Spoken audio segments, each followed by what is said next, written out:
Hi everyone, in today's video I'm going to show you how to use bleeding art tissue to make a colorful paper that you could use for collage or to draw on top of. So what you need is this bleeding art tissue. It's tissue paper and it comes in a big sheet with all these lots of different colors, and you can find this at an arts and crafts store. You can probably find this at the dollar store, but I've got this really big bag and it has over 100 sheets, so this is going to last me a long time.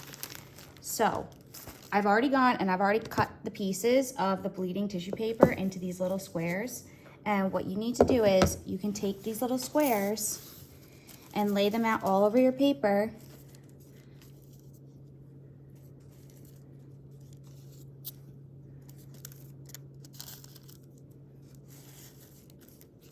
And you can overlap them, or you could sandwich them next to each other, shoulder to shoulder.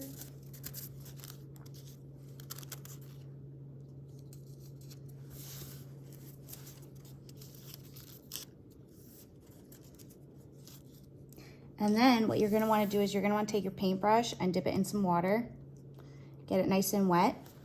And you're gonna wanna use the paintbrush to just wet onto the tissue, and the tissue paper is going to bleed onto your white paper. So the color from the tissue paper is going to transfer onto your white paper. And what's cool about this technique is that when you overlap the colors, you can talk about color mixing. So you could use the primary colors, the red, the blue, and the yellow, and put them next to each other or overlap them and see what happens when the colors get bleeding together with the water. And if you notice, when you start to get lots of color from the tissue paper into your brush, it's almost like a watercolor. So if you want to work with watercolor paint, but you don't have watercolor paint, you might be able to get bleeding tissue and be able to make less messy art.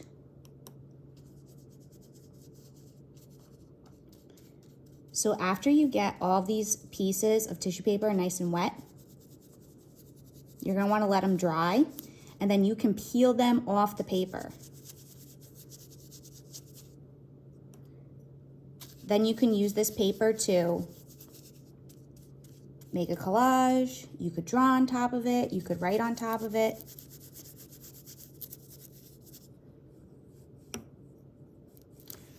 This part looks really cool. I'm gonna add just a couple more pieces. Try and fill up all of the space.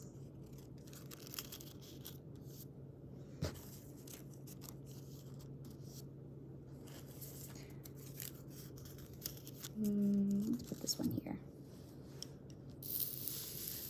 So I put my primary colors next to each other.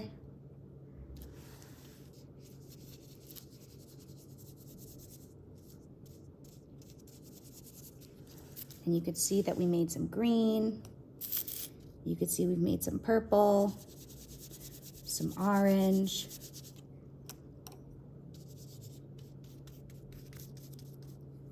All right.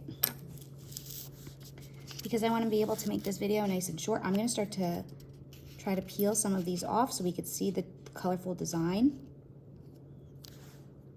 You could even save these pieces too and use them for a collage later. Oh, I didn't add water to this one at all. Uh-oh. Nothing happening there. Let's add a little bit more water and try to flatten him out. Good morning. Okay, we're back, and I'm going to peel off some of these pieces to show you what our design winds up looking like when we're all done.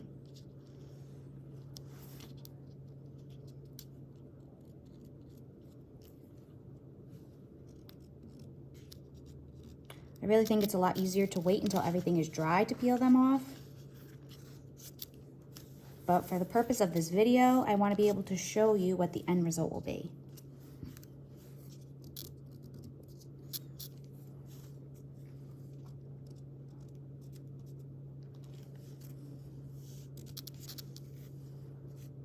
Now I have all of these like really cool like marble tissue pieces.